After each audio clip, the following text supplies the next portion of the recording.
Në librin tuaj ju theksoni se wokizmi e zvendçon individin me subjektin radikal. Çfarë pasojë ka kjo zhvendosje për lirinë personale dhe përgjegjësinë morale të njeriut?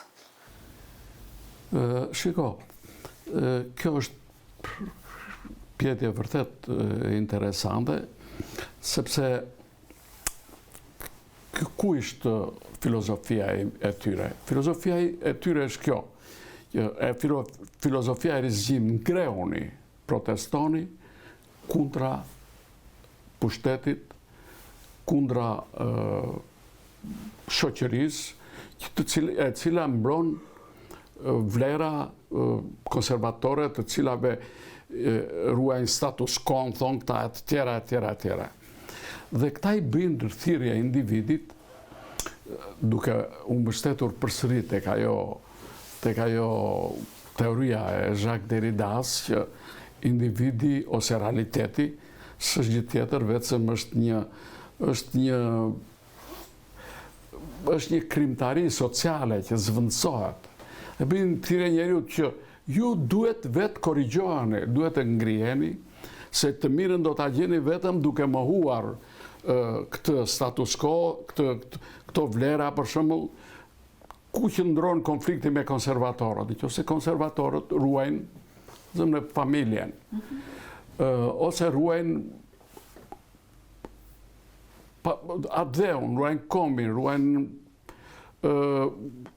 ruajnë Zotin, ruajnë qenien e tyre. Ato thonë, atë qenie e gjen kudo, mund ta transformosh, por ne duhet të hapemi.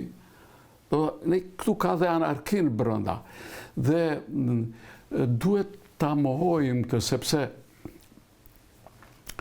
Zoti, adheu, qenia, këto vlerat e emigracioni, për shembull, që ata e kundërshtojnë, kultura, nuk janë asgjë. Edhe familja rikrijohet prapë. Po të kemi parasysh, marrim vetëm ta shqiptojmë këtë me shembullin e Shqipërisë. A do kishte Shqipëri po të mos kishte familje?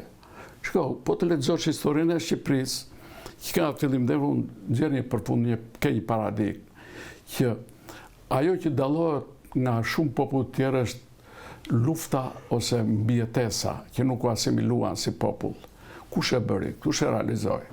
Këtu e realizoi familja, se familja ka qenë ajo shoqëria bazë që ka edukuar fëmijët, ka edukuar shoqëri.